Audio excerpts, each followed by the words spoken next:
Bienvenue sur Thailand News, votre rendez-vous avec l'actualité de la Thaïlande en français. Dans cette édition, la Thaïlande affiche son ambition de devenir un pôle majeur de l'ASEAN dans la fabrication avancée de puces électroniques.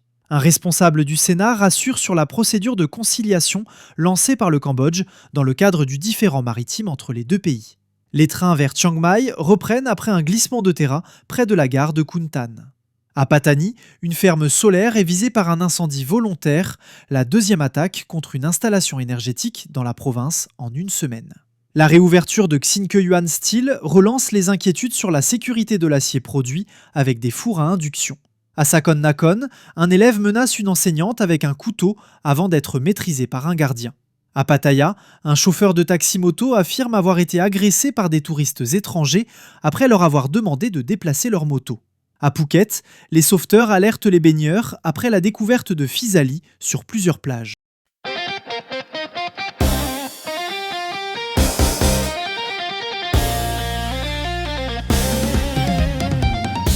Le Premier ministre Anutin Charnvirakul a présenté un plan visant à faire de la Thaïlande un pôle majeur de l'ASEAN pour la fabrication avancée de puces électroniques.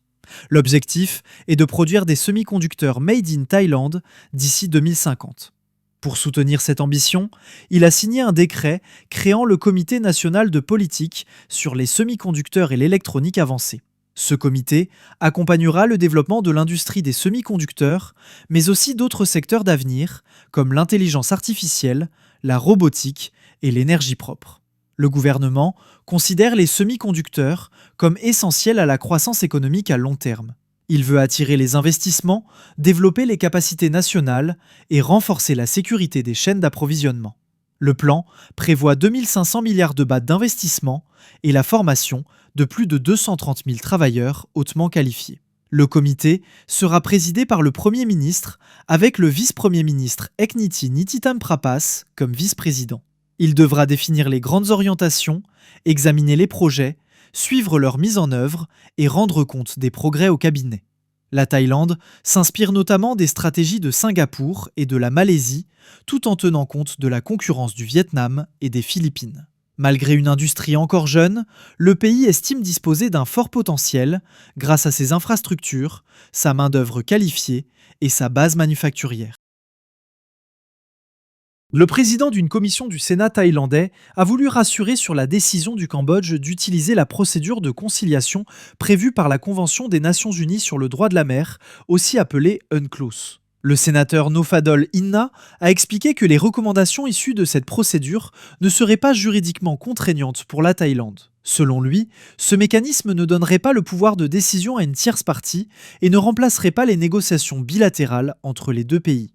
Il a rappelé que la Thaïlande et le Cambodge avaient déjà convenu d'exclure leurs différends maritimes des décisions de la Cour internationale de justice, du Tribunal international du droit de la mer et des tribunaux d'arbitrage. Dans ce cadre, le différend relève de l'article 298 de la Convention qui permet à l'une des parties de lancer une conciliation obligatoire. Les deux pays désigneraient chacun 2 représentants, puis choisiraient ensemble un président indépendant pour former un comité de 5 membres chargé d'examiner le dossier et de proposer des solutions.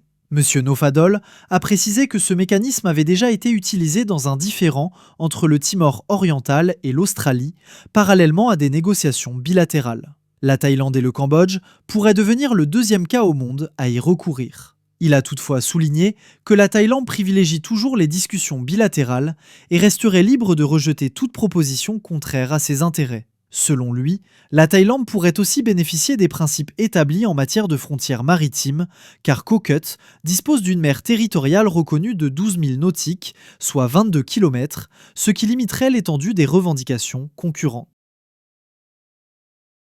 Les trains à destination et en provenance de Chiang Mai ont repris normalement après un glissement de terrain près de la gare de Khun Tan dans la province de Lamphun. Dimanche soir, la State Railway of Thailand a déclaré la ligne sûre après l'intervention des équipes qui ont dégagé la voie, effectué les réparations nécessaires et réalisé des tests. Cette annonce a permis aux trains du Nord, qui avaient été arrêtés, de poursuivre leur trajet vers Chiang Mai. Les services entre Chiang Mai et Bangkok ont également repris. Le glissement de terrain a été provoqué par de fortes pluies dans le nord du pays.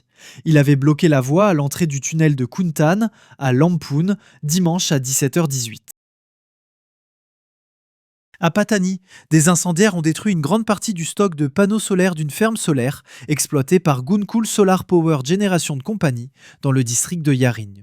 Selon l'Internal Security Operation Command, les assaillants sont entrés par l'arrière du site à Bantafang tôt lundi matin à 3h45. Ils ont ensuite mis le feu à la zone de stockage des panneaux solaires. Aucune victime n'a été signalée. La zone a été bouclée, puis une équipe de déminage a inspecté les lieux. Aucun engin explosif n'a été trouvé, ce qui a permis aux enquêteurs de commencer la collecte des preuves. L'ISOC a déclaré que les incendiaires avaient non seulement causé des dégâts matériels, mais aussi porté atteinte aux opportunités de développement pour les habitants. Il s'agit de la deuxième attaque contre une installation de production d'énergie à Patani en une semaine. Le 9 juin, des intrus avaient installé et fait exploser des bombes dans la centrale biomasse de Patani Greenco, dans le district de Nongchik. Là aussi, aucune victime n'avait été signalée.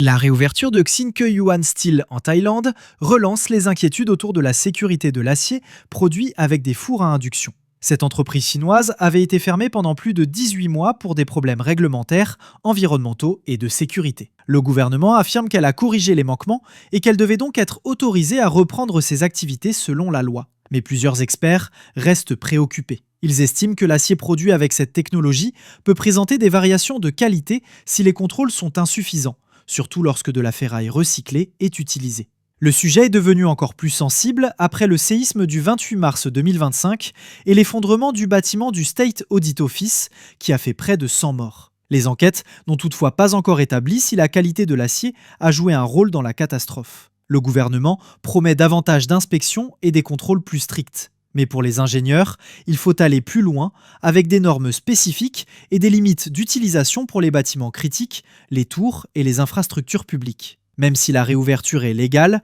la question reste celle de la confiance. Quand la sécurité publique est en jeu, respecter le minimum légal ne suffit pas toujours.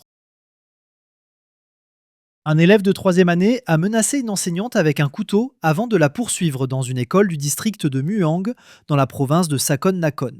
Un gardien de l'école est intervenu et a réussi à convaincre l'enfant de déposer son arme. La situation a ainsi été maîtrisée sans autre incident. Les faits se sont produits vendredi, le nom de l'école n'a pas été communiqué. Le directeur du bureau local de l'enseignement primaire, Satan Ware, s'est rendu sur place dimanche afin d'établir les faits. Les autorités travaillent désormais à encadrer le comportement violent de l'enfant et à apporter un soutien aux personnes concernées. La sécurité des élèves et du personnel est présentée comme la priorité absolue. Des responsables locaux ainsi que la police ont été invités à discuter de mesures visant à éviter qu'un tel incident ne se reproduise. L'enfant bénéficiera d'un suivi médical, d'une surveillance continue et d'un accompagnement adapté. Les autorités évaluent également sa situation familiale et ses conditions de vie afin de mettre en place un plan de soutien approprié. À Pattaya, un chauffeur de taxi-moto affirme avoir été agressé par des touristes étrangers après leur avoir signalé que leur moto stationnée bloquait le passage. Soumet Keojuangseng, 51 ans, présentait une joue enflée, une égratignure au sourcil et une blessure au genou lorsqu'il a raconté l'incident aux journalistes. Les faits se seraient produits samedi soir, vers 22h, près du marché et centre de divertissement Tritown, sur Swabu à Kao. Selon lui, il avait demandé à 2 touristes étrangers de déplacer leur moto car elles empêchaient l'accès à la route. L'un d'eux l'aurait alors frappé au visage. Lorsqu'il a suivi les 2 hommes qui s'éloignaient, l'un d'eux lui aurait sauté sur le dos avant de le frapper à plusieurs reprises au visage. L'autre touriste l'aurait également agressé un peu plus loin. Des témoins thaïlandais sont finalement intervenus pour mettre fin à l'agression. Les secours ont soigné ses blessures sur place avant de l'emmener à l'hôpital de Pattaya. Monsieur Soumet a indiqué qu'il comptait porter plainte auprès de la police après avoir reçu des soins. À Phuket, les sauveteurs alertent les baigneurs après la découverte de physalie, aussi appelées galères portugaises, sur 3 plages de l'île. Selon le Phuket Lifeguard Service, elles ont été retrouvées dimanche sur les plages de Nai Arn, Katanoy et Kata. Les baigneurs sont invités à ne surtout pas les toucher. Même échoués sur le sable, leurs tentacules peuvent encore injecter du venin.